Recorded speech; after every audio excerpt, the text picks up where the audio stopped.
हम कैसे जिए कि जीवन में कोई भूल ना हो। जीवन में भूल ना हो, अगर ऐसे जीना चाहोगे तो जी ही ना सकोगे, मरोगे सिर्फ। भूल तो सिर्फ मुर्दों से नहीं होती। अगर भूल से ही बचना है तो जल्दी से अपनी कब्र में समा जाओ, खुद ही खोद लो कब्र। और यही अधिक लोगों ने किया है। अधिक लोग जीते कहां? क्योंकि अधिक लोग भूलों से डरे हुए, इतने डरे हुए हैं कि जिए तो जिए कैसे, कहीं भूल ना हो जाए। भूल में कुछ बुराई नहीं, हां, एक ही भूल दोबारा नहीं होनी चाहिए। भूल से ही तो आदमी सीखता है, संवरता है। भूल ही तो धार रखती है, भूल ही तो तेजस्विता देती। भूल तो चुनौती है। नई नई भूलें करो, रोज रोज भूलें करो। हां, वही वही भूलें मत करना। वही वही भूल जो करे वह जड़ बुद्धि, वह सीख नहीं रहा। एक बार तो क्षम्य है, क्योंकि बिना भूल किए तुम जानोगे ही कैसे कि वह भूल है। और बिना भटके कोई पहुंचा है, और बिना भटके जो पहुंच जाएगा उसमें रीढ़ नहीं होगी, उसमें प्राण नहीं होंगे, उसमें आत्मा नहीं होगी। मैंने सुना है, बड़ी पुरानी कहानी है मिस्र की, कि एक किसान ने बहुत परेशान होकर एक दिन ईश्वर से कहा। पुरानी कहानियों में ईश्वर इतना दूर नहीं था जितना अब है, सुन लेता था। ऐसे ही घर के छप्पर के पास ही रहता होगा। जोर से चिल्ला के कहा कि हद हो गई, ऐसा लगता है कि तुझे किसानी करनी आती ही नहीं। अगर एक साल मौका मुझे दे तो मैं तुझे दिखलाऊं कि किसानी कैसे की जाती। सब उल्टा सीधा चल रहा है। जब पानी की जरूरत है पानी नहीं गिरता, बढ़ते पौधे सूख जाते। जब पानी की जरूरत नहीं तब पानी गिरता है, बड़े बड़ा पौधे बाढ़ में बह जाते। और फिर कितने कीड़े, कितने मकोड़े, और कितनी टिड्डी दल, और कितना कुहासा। तुझे कुछ होश है? तुझे खेती बाड़ी का कुछ पता है? ईश्वर ने कहा तो ठीक, इस साल तू संभाल, इस साल तू जैसा चाहेगा वैसा ही होगा। किसान ने सारी योजना बनाई। जीवन भर का अनुभवी किसान था। पाले देखे थे, ओले देखे थे, तूफान देखे थे, आंधियां देखी थी, अंधड़ देखे थे, बाढ़ देखी थी, सूखा देखा था, सब देख चुका था। उसने बड़ी व्यवस्थित योजना बनाई और उसकी खुशी का कोई ठिकाना न था। जब उसकी गेहूं के वृक्ष, गेहूं के पौधे आदमी के सिर के ऊपर जाने लगे तो उसने कहा अब पता चलेगा परमात्मा को खेती कैसे की जाती। और बड़ी बड़ी बालें आई, पौधे भी बड़े थे और बड़े हरे थे। जब पानी की जरूरत थी, जितनी जरूरत थी उतना पानी उसने मांगा, उतना पानी गिरा।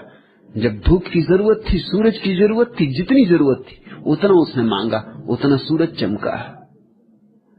न टिड्डी दल आए, न पाला पड़ा, न ओले गिरे, न कीड़े मकोड़े लगे। उसने सारी व्यवस्था कर रखी थी। फिर फसल काटने के दिन आए, उसके आनंद का अंत नहीं था। उसने सारे गांव को इकट्ठा किया और कहा फसल काटो, अब परमात्मा को दिखाएंगे कि फसल कैसे की जाती। फसल काटना क्या था, उसके प्राण पर जैसे छुरी चल गई। वो बालें तो बहुत बड़ी बड़ी थी लेकिन उनमें गेहूं नहीं थे। उसने परमात्मा से कहा ये क्या हुआ, ये क्या मजाक हुआ, इतनी बड़ी बालें, इतने बड़े पौधे, इतनी व्यवस्था, सब चीजें समय पर मिली, गेहूं क्यों पैदा नहीं हुए? आकाश से खिलखिलाहट की हंसी आई। उसने कहा तू पागल है, गेहूं पैदा होने के लिए संकट चाहिए, असुविधाएं चाहिए। तेरी बालें पोच रह गई क्योंकि न तूफान आए, न आंधियां आई, न जम के वर्षा हुई, न सूरज से आग बरसी। तूने सारी सुविधा कर दी, तूने सारी व्यवस्था कर दी, तो बालें पोच रह गई। संकट में, संघर्ष में, चुनौती में आत्मा पैदा होती। भूलों से मत डरो हरिदास, जी भर के भूलें करो, बस एक ही भूल दोबारा मत करना। अगर इतना ही स्मरण रहे तो हर भूल तुम्हें पाठ दे जाएगी, हर भूल तुम्हें आगे बढ़ा जाएगी। मगर तुम्हें ये बात सिखाई गई सदियों सदियों से, हर समाज, हर संस्कृति में यही आग्रह, भूल मत करना, और इसलिए कारण लोग मुर्दा हो गए। भूल मत करना, जरा रास्ते से हट के मत चलना, लीक पे चलो, जरा भी लकीर से यहां वहां मत होना। तो लोग चल रहे हैं लकीर के फकीर, उनमें कोई आत्मा नहीं है, उनकी बालों में कोई गेहूं नहीं पकते, उनके भीतर कोई प्राण सघन नहीं होते, उनके भीतर एक तरह की नपुंसकता रह जाती,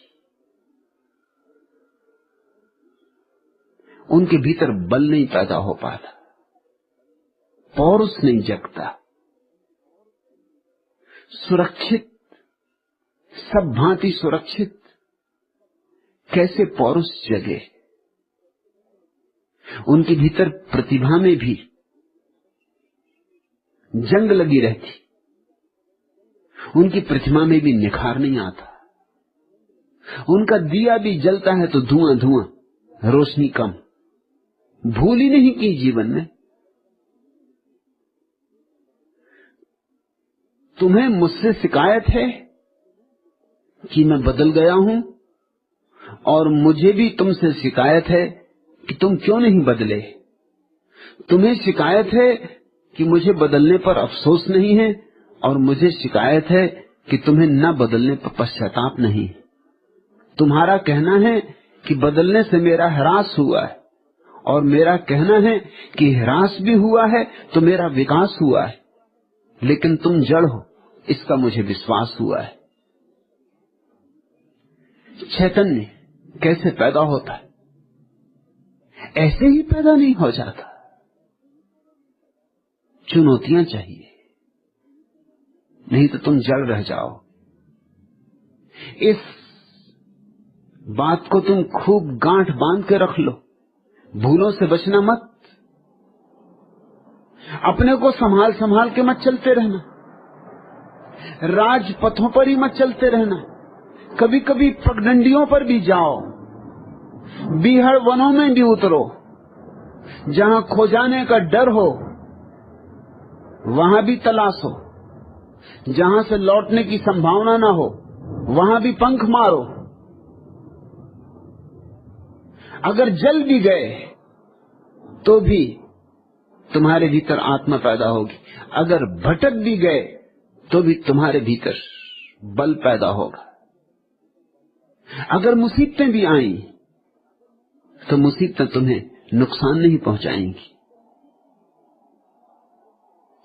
थॉमस अल्वा एडिसन बिजली की खोज में लगा हुआ था।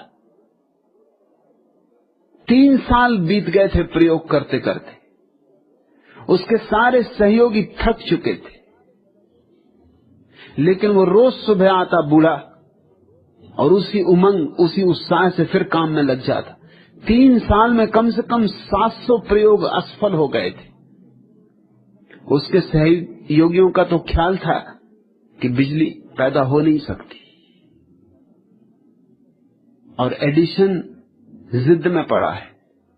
700 बार असफल हो गए, अब और कितने बार असफल होना है? 700 बार भूल हो चुकी, जाहिर है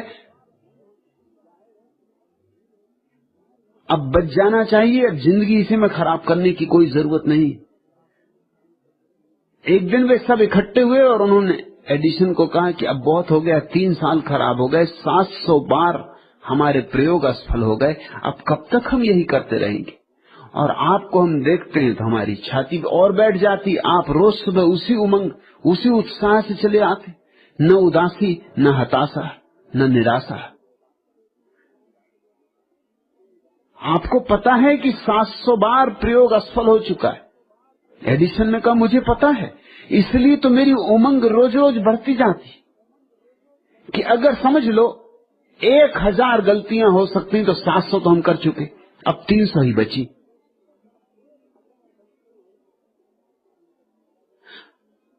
700 दरवाजे हम टटोल चुके, दरवाजा नहीं मिला। रोज दरवाजे कम होते जा रहे हैं, ठीक दरवाजा करीब आता जा रहा है, घबराओ मत। और यही हुआ। 6 महीने के प्रयोग के बाद बिजली का आविष्कार हो सका, जो कि मनुष्य जाति के इतिहास में बड़े से बड़े आविष्कारों में से एक। लेकिन अगर एडिशन भूलें करने से डरता तो यह आविष्कार नहीं हो सकता था।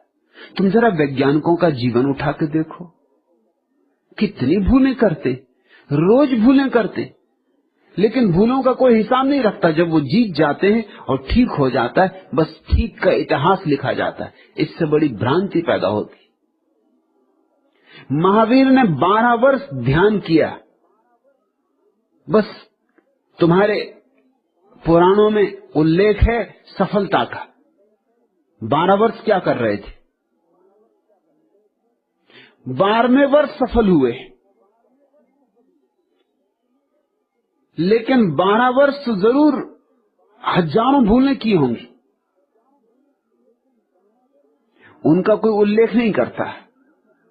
जब जीत हो जाती है तो लोग फिक्र ही छोड़ देते हैं इस बात की कि कितनी बार हार हुई जीत होने के पहले, हर जीत के पीछे कितनी हारें छिपी, और हर ठीक अनुभव के पीछे कितने भटकाव छिपे। बुद्ध 6 वर्ष तक चेष्टा करते रहे और हारते रहे, हारते रहे, हारते रहे, तब एक दिन जीते। बस हम तो जीत को गिन लेते और उन हारों को छोड़ देते और उन भूलों को छोड़ देते। इससे हमारे सामने एक बहुत ही गलत धारणा निर्मित होती। हम बच्चों को सिखाते हैं भूल मत करो, हम बच्चों से कहते हैं जो ठीक है वही करो। ठीक करने की चेष्टा में बच्चे क्या करें? अनुकरण करें, कार्बन कॉपी हो जाएं। कार्बन कॉपी हमेशा ठीक होती, भूल तो हो ही नहीं सकती, क्योंकि मूल की सिर्फ प्रतिलिपि है, भूल कैसे हो सकती? लेकिन अगर तुम अपने जीवन की कुछ शोध करने में लगोगे, अगर तुम फिर से ध्यान की तलाश में चलोगे, तो हो सकता है 12 वर्ष तुम भी भटको। और उस बात का मजा और है, महावीर की छाया बन के चलना एक बात है, महावीर होना बात और है। मोहम्मद ने जो कहा उसको दोहराते रहना तोतों की तरह एक बात है, और मोहम्मद ने जैसे जाना उन सारी भूलों को करके गुजरना, उन सारे कंटकाकीर्ण मार्गों को पार करना, वो सारी फिसलने रास्तों की, वो गिर जाने के डर, वो बहुत बार गिर जाना, घुटनों का टूट जाना, लहूलुहान हो जाना, वो बहुत बार अंधेरी रातों में भटक जाना, बहुत बार निराश हो जाना, बहुत बार सुबह का धागा हाथ से छूट छूट जाना, वह सब जब तक न गुजरे, जब तक तुम फिर उससे न गुजरो, तुम्हारे जीवन में मोहम्मद का बल नहीं होगा, महावीर की क्षमता नहीं होगी।